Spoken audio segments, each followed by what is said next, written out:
தேவனுடைய பிள்ளைகளே, இயேசுவின் நாமத்தில் வாழ்த்துகிறேன். ஆண்டவர் நல்லவர். அவர் இக்கட்டு காலத்திலே நமக்கு அனுகூலமாக இருந்து நம்மளை வழி நடத்துவார். அவரை துதிப்போம், ஸ்தோத்திரம் பண்ணுவோம். ஒரு பாடலை பாடலாம். பிதாவுக்கு ஸ்தோத்திரம், தேவகுமாரனுக்கு ஸ்தோத்திரம். பிதாவுக்கு ஸ்தோத்திரம், தேவகுமாரனுக்கு ஸ்தோத்திரம். ஆவியானவர்க்கு ஸ்தோத்திரம், இன்றும் என்றுமே. ஆவியானவர்க்கு ஸ்தோத்திரம், இன்றும் என்றுமே. பாவபாரத்தினின்று என்னை மீட்டிட்டார், சாபபாரத்தினின்று என்னை காத்திட்டார். பாவபாரத்தினின்று என்னை மீட்டிட்டார், சாபபாரத்தினின்று என்னை மீட்டிட்டார். பிதாவுக்கு ஸ்தோத்திரம், தேவகுமாரனுக்கு ஸ்தோத்திரம். பிதாவுக்கு ஸ்தோத்திரம், தேவகுமாரனுக்கு ஸ்தோத்திரம். ஆவியானவர்க்கு ஸ்தோத்திரம், இன்றும் என்றுமே. ஆவியானவர்க்கு ஸ்தோத்திரம், இன்றும் என்றுமே. சேனைகளின் தேவனின் சொந்தமானாரே, சேனை சேனை தூதர்களை தந்து விட்டாரே.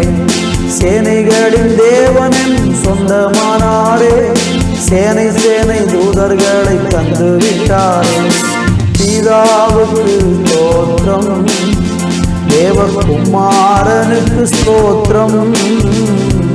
பிதாவுக்கு ஸ்தோத்திரம், தேவகுமாரனுக்கு ஸ்தோத்திரம். ஆவியானவர்க்கு ஸ்தோத்திரம், இன்றும் என்றுமே. ஆவியானவர்க்கு ஸ்தோத்திரம், இன்றும் என்றுமே. ஆண்டவரே, குமாரனாகிய இயேசு கிறிஸ்துவே, பிதாவாகிய தேவனே, பரிசுத்த ஆவியானவராகிய எங்கள் தேவனே, எங்கள் திரியேக தேவனே, உம்மை துதிப்பது, உம்மை போற்றுவது ஆண்டவரே தூதர்களுக்கு கிடைத்த பாக்கியங்களையெல்லாம் விட பெரிய பாக்கியம். தூதர்கள் ஆண்டவரே அவர்களை காற்றுகளாக ஆண்டவரை வச்சிருக்கிறீங்க, பணிவிடையின் ஆவிகளாக வச்சிருக்கிறீங்க. ஆனால் அவர்களெல்லாம் விட தேவன் உங்களுடைய சாயலாக உண்டாக்கி படைத்த எங்க மேலே உங்கள் அன்பை வச்சதுனால தான் உங்கள் ஜீவனையே எங்களுக்காய் கொடுத்தீங்க. அந்த விலையேறப்பெற்ற அன்புக்காக நாங்கள் தேவாதி தேவனுக்கு ஸ்தோத்திரமும் துதியையும் ஏறெடுக்கிறோம். தொடர்ந்து உங்களுடைய கரம் எங்களை தாங்கட்டு வழி நடத்தும் ஆசீர்வதியும் இயேசுவின் நாமத்தில் பிதாவே, ஆமென், ஆமென். அது யோவான் சுவிசேஷம் 20ஆம் அதிகாரத்தில் அதனுடைய 15வது வசனம் சொல்லுகிறது. இயேசு அவளை பார்த்து, ஸ்திரியே, ஏன் அழுகிறாய்? யாரை தேடுகிறாய் என்றார். அவள் அவரை தோட்டக்காரன் என்று எண்ணி, ஐயா, நீர் அவரை எடுத்துக்கொண்டு போனதுண்டானால் அவரை வைத்த இடத்தை எனக்கு சொல்லும், நான் போய் அவரை எடுத்து கொள்ளுவேன் என்றாள். அருமையான தேவனுடைய பிள்ளைகளே, இயேசு கிறிஸ்து உயர்த்தெழுந்த பிறகு பல சந்தர்ப்பங்களில் அவர் தரிசனமானார். இங்கே நம்ம பார்க்கும் பொழுது மரியாள் என்கிற ஒரு ஸ்திரீக்கு ஆண்டவராகி இயேசு கிறிஸ்து முதலாவது தரிசனமாகிறதை நம்ம பார்க்க முடிகிறது. இந்த மரியாளை குறித்து நம்ம பார்க்கும்போது அவள் இயேசு கிறிஸ்துவை தேடி அழுது கொண்டிருக்கிற ஒரு சந்தர்ப்பத்தை நம்ம இங்கே பார்க்கிறோம். நன்றாக நீங்கள் கவனிக்க வேண்டும்.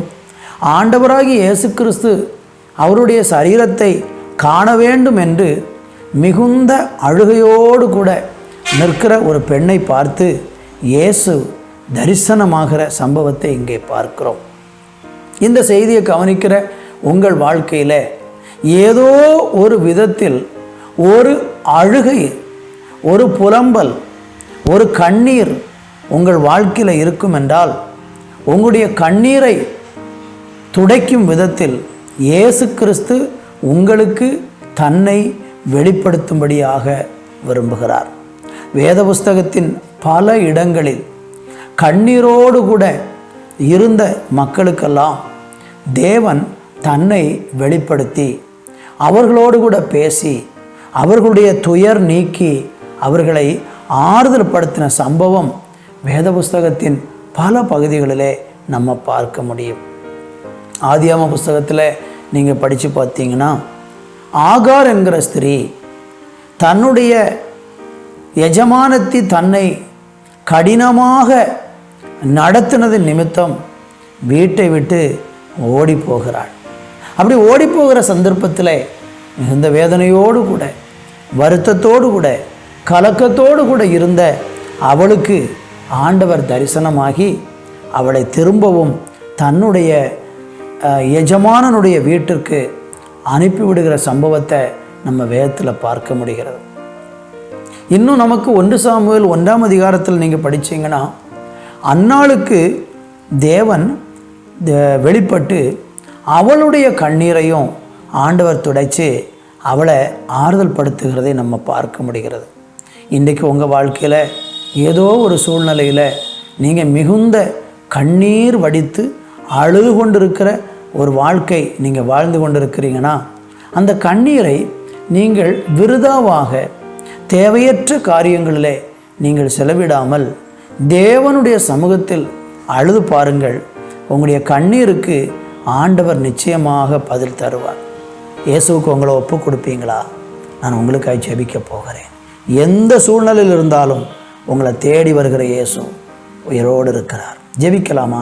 அன்பின் பிதாவே, உம்மை நன்றியோடு ஸ்தோத்தரிக்கிறேன். இந்த நாளில் உம்முடைய வார்த்தைகளை கேட்ட உம்முடைய பிள்ளைகள் ஒவ்வொருவருக்காக ஆண்டவரே நான் ஜெபிக்கிறேன். ஆண்டவரே நான் ஜெபிக்கிறேன். உம்முடைய பிள்ளைகள் உம்முடைய நாமத்தினால் விடுதலையாவார்களாக, அழுது கொண்டிருக்கிறவர்கள் விடுதலையாவார்களாக. ஆண்டவரே ஸ்தோத்திரம்.